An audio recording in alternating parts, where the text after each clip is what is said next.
Welcome to the top 10 most anticipated comics for January 15, 2025. I'm Mike Spider Slayer, and this is Comic Book Corner 2.0. If you guys love daily comic book content, if you like me helping you make decisions on what comic books to buy, and you guys haven't hit that subscribe button, why don't you go ahead and hit that subscribe button now.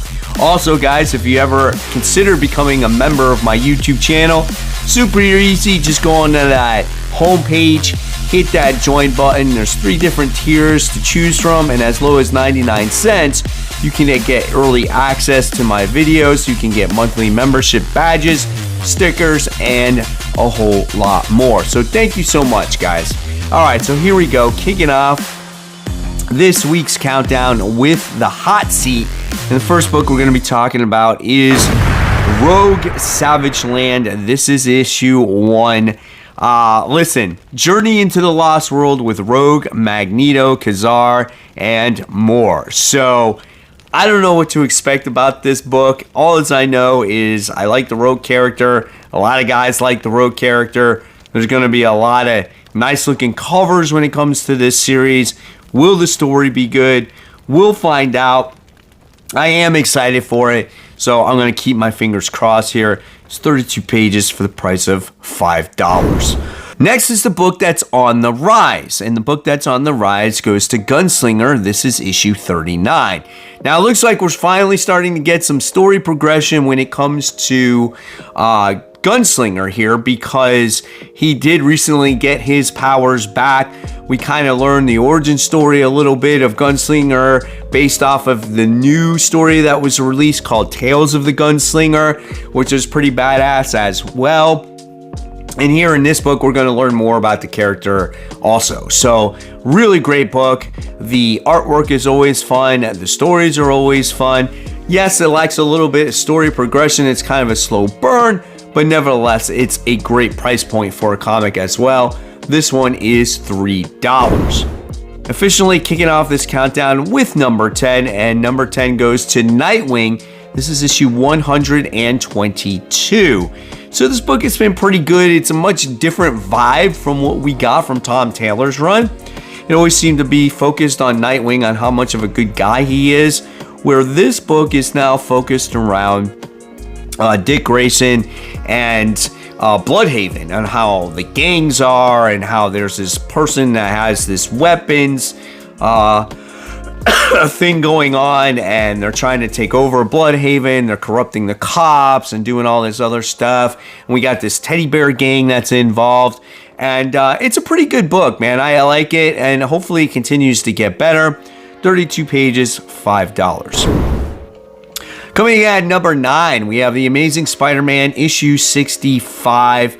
This is The 8 Deaths of Spider-Man continues, written by Joe Kelly, and the artwork is done by a couple different artists in the series right now. And I feel like this is a very safe story before Joe Kelly really truly starts his run on Amazing Spider-Man. Last issue didn't really progress all that much. It was just like, hey, look at me, I'm Peter Parker. I have this relationship that doesn't really mean all that much, and you know, I'm gonna fight another person or another one of those creatures, and you know, who's he fight this time?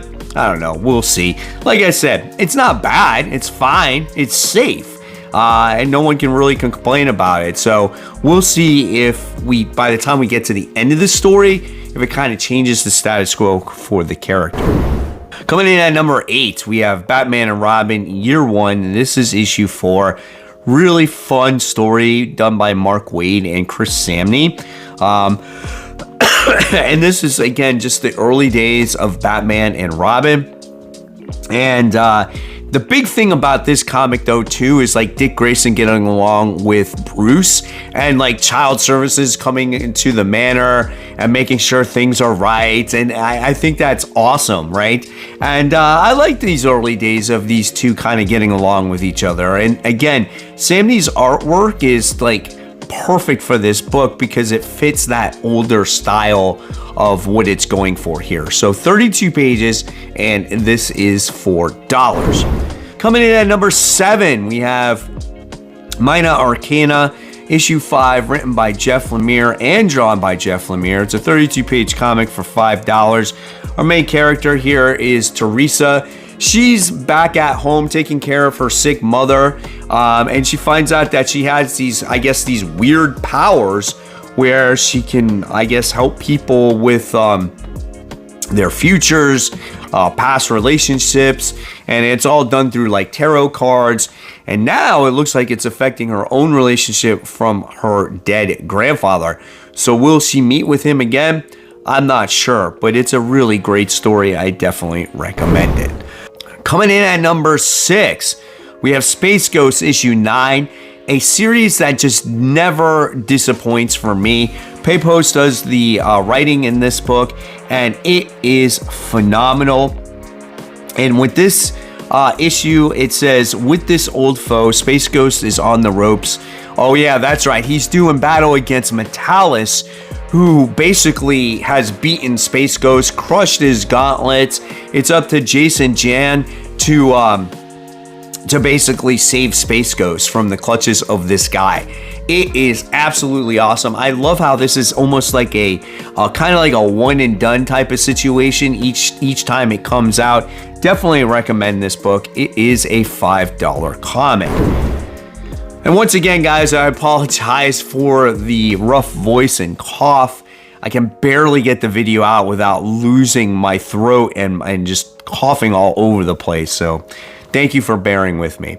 Coming in at number 5, we have Green Lantern Fractured Spectrum. This is issue 1. So this is coming off of the events of the Civil War.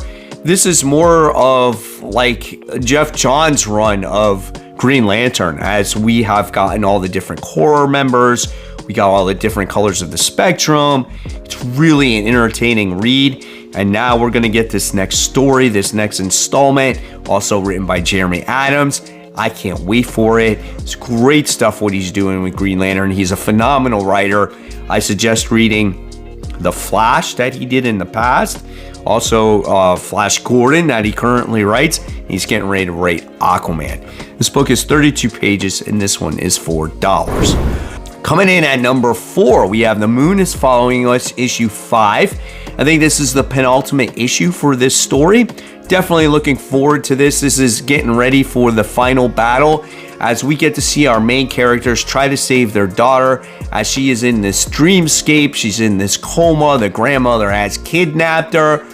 Why would the grandmother kidnap the daughter? I don't know. We're going to have to continue to read and find out.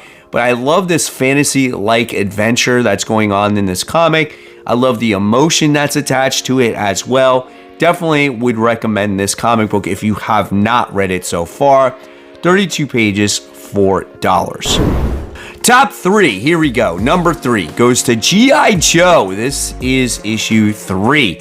So we learned a little bit of G.I. Joe. We learned a little bit of Cobra. They're fighting over Cybertronian tech because a piece of Cybertron has fallen from the planet. And it's very important that they get this tech, because we already found out where Cobra made their lasers from. They made it from Energon. That's freaking badass, right? We're going to learn a little bit more about these characters. Curious to see if we're going to see things changed up. Like, does the Baroness actually go to Cobra? And if she does, like, does she fall in love with Destro? Like, super curious about all that stuff and how this continues to tie in with the Transformers. So this one is 28 pages, and this one is $4. Coming in at number 2, man, the last issue was phenomenal. This is Feral. This is issue 9.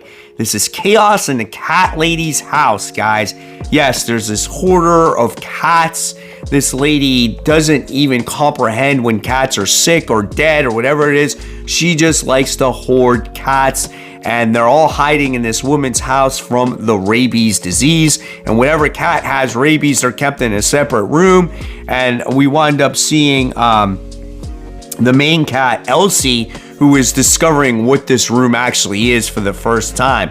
The last issue created lots of suspense and horror in it, which I never thought you could do in a book that's filled with cats.